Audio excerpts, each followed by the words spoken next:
Olá, queridos companheiros de jornada, amados irmãos. Aqui estamos com o segundo vídeo de Apelos do Coração.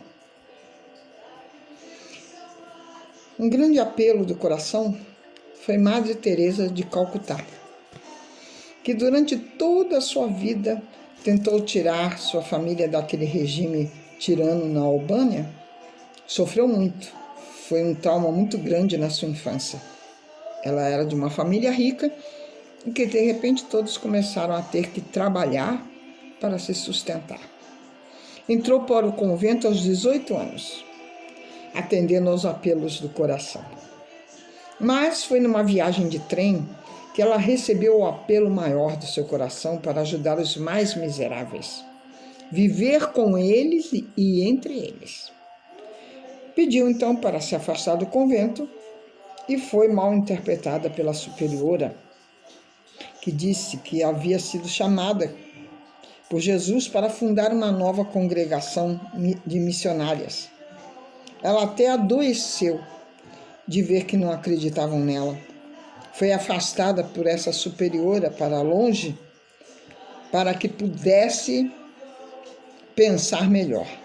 Mas um arcebispo que estava cuidando de todos esse desenrolar, mandou que a trouxessem de volta e escreveu uma carta ao Papa Pio XII, que concedeu a ela o direito de continuar sendo freira mesmo fora do convento. Ela estava só, sem dinheiro, sem trabalho, sem lugar onde pudesse dormir ou até mesmo comer. Ela agora era tão pobre quanto aquelas pessoas que ela resolvera ajudar. Escolheu uma nova roupa para si, que foi um sari, que é o traje mais comum usual na Índia, de cor branca, que é a cor dos insignificantes, dizia ela. Uma sandália de couro cru, lembrando a humildade de Jesus. Foi fazer um curso de enfermagem, pois sua primeira meta era ajudar os rancenianos. Ensinava as crianças e logo que ficou nesse casebre, as crianças que eram pobres ali do lado, ela começou a ensinar com uma vara, escrevendo na areia. Alugou esse barraco miserável, onde tinha barata, rato. Mas ela não se deixou desanimar, pelo contrário. Logo as crianças paupérrimas começaram a aumentar o número. E ali ela já tinha um grupo, em poucos dias, de 21 alunos. O dia de que, durante ela dava as aulas, depois ela ia ajudar de barraco em barraco, ajudando aqueles que estavam na sarjeta, comiam restos de comida, os que eram abandonados pela família, por estarem doentes, e eram abandonados nos lixões para serem devorados pelos ratos, pelas formigas. Daí em diante, ela e uma ex-aluna, que se tornara a primeira freira da sua congregação, que era chamada de as Missionárias da Caridade. Iriam revolucionar o conceito de caridade e, sim, realmente ao verdadeiro sentido que Jesus entendia: benevolência para com todos, indulgência para com as imperfeições alheias, o perdão das ofensas, o apoio incondicional, sobretudo à dor mais profunda. E assim faziam elas todas as manhãs, iam para as ruas de Calcutá, recolhendo moribundos aos abrigos criados por elas, cuidando da chegada de cada um com muito amor. Logo, pessoas influentes começaram a ver esse amor, essa dedicação, e ajudaram. Ela nunca pedira nada financeiramente, mas começaram a ajudar a ceder casas né? Então, quando eles iam filmar, os jornalistas, filmar as pessoas que filmavam o seu trabalho, usavam máscaras para chegar perto, porque não aguentavam o cheiro das pessoas que elas recolhiam, que davam banho, que davam comida, sem usar nenhuma máscara, sem fazer uma cara feia, sem nada, mas com amor. Com a sua maturidade moral, ela falava contra qualquer comentário sombrio. Com chuva ou com sol, ela sempre a pé, sorrindo e rezando. Parecia incansável. Sem pedir oferendas a ninguém, essa misericórdia, com todo amor, essa missionária fundou mais de 4.000 casas filiadas às missionárias da caridade, em mais de 120 países, sempre pautadas na caridade, na justiça.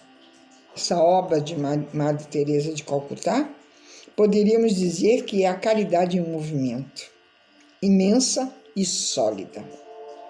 Recebeu inúmeros prêmios, mas nunca se deixou fascinar por qualquer gesto de gratidão pelo trabalho seu, dizendo que Jesus era o único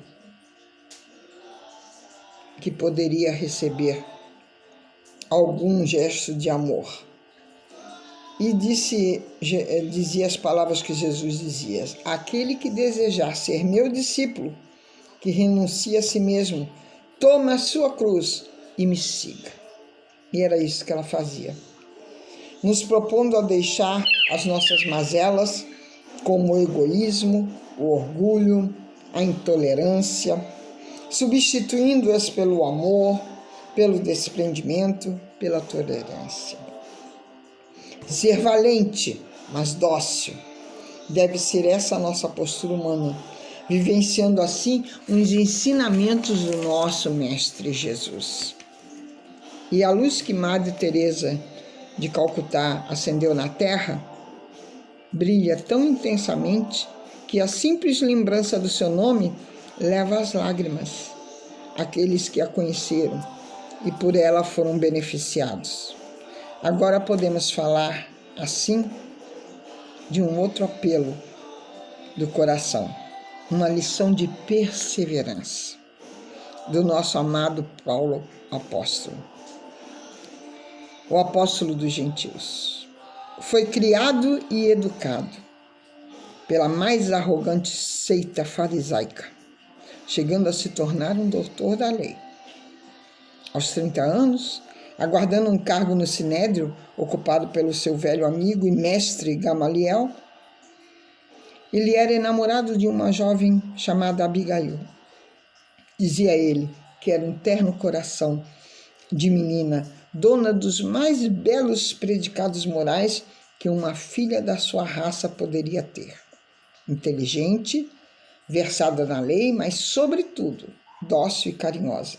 E o seu sonho era casar-se com ela sem sequer adivinhar que o destino naquele momento o aproximava de Estevão, irmão de Abigail, de quem fora separado em uma dolorosa situação vivida em Corinto.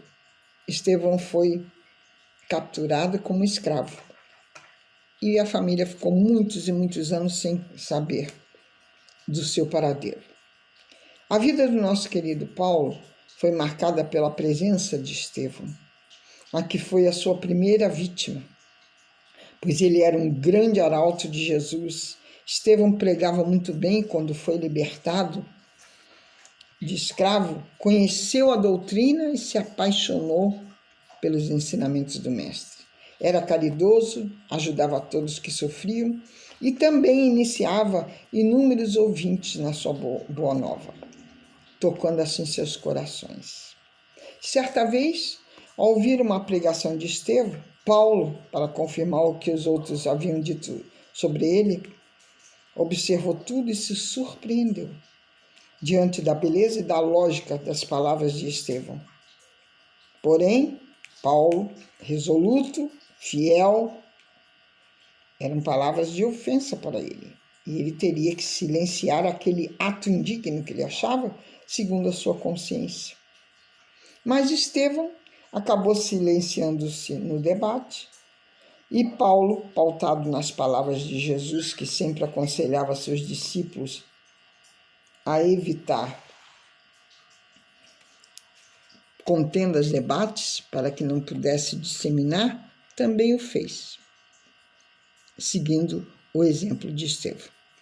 Mas aquele incidente mexera muito com Paulo, e era contra tudo que ele aprendera e dedicava a sua vida. E foi nesse clima de indignação que ele pediu ao Sinédrio para julgar o insolente que ousara enfrentá-lo e saísse bem numa contenda religiosa. Isso Paulo não admitia no seu orgulho farisaico. Estevão, assim, foi acusado de blasfêmia, calúnia e feitiçaria. E lá presente, nesse momento, estava também a sua noiva, a noiva de Paulo, Abigail, que até então desconhecia que aquele era o seu irmão separado há tanto tempo. Estevão manteve-se firme perante as acusações e afirmava que Jesus era o Salvador prometido. Paulo já estava perseguindo os cristãos, conseguiu assim a sentença de apedrejamento para Estevão, e foi nesse dia, desse apedrejamento, que Abigail reconhece seu irmão, Estevão. E Paulo fica aturdido de estar provocando tanta dor na sua querida e amada noiva. E quando, numa oportunidade de conversa com a sua noiva, ela lhe disse que a sua calma, a sua confiança provinha das lições de Jesus que Ananias ministrava a ela.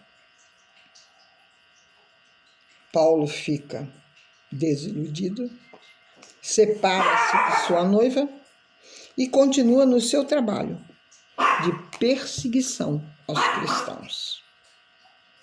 Quando Abigail morre, estava separada de Paulo, este afastou-se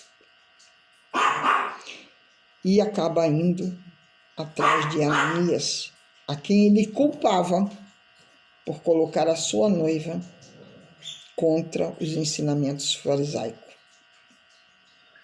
E quando ele segue na entrada de Damasco, ele ouve uma voz, uma luz resplandecente, que se intitula como Jesus e diz: Saulo, Saulo, por que me persegues?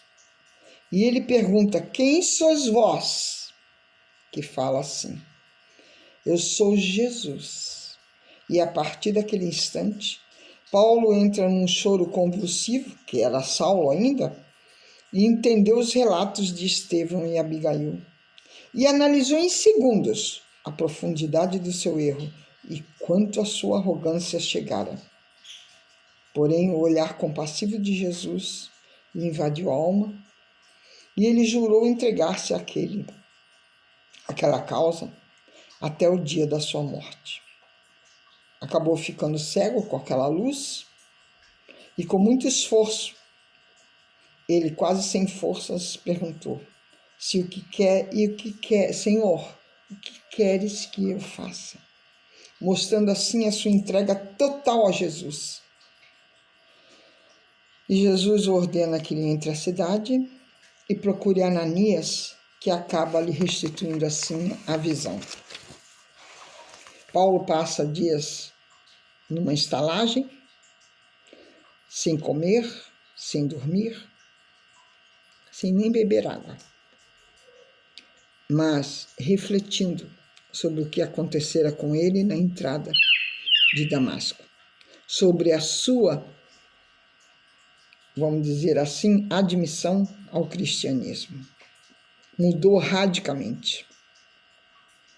Ananias lhe trouxe de volta a visão, como Jesus havia lhe dito, e ele foi tido como louco, traidor, fanático, perseguido, humilhado, desprezado e preso.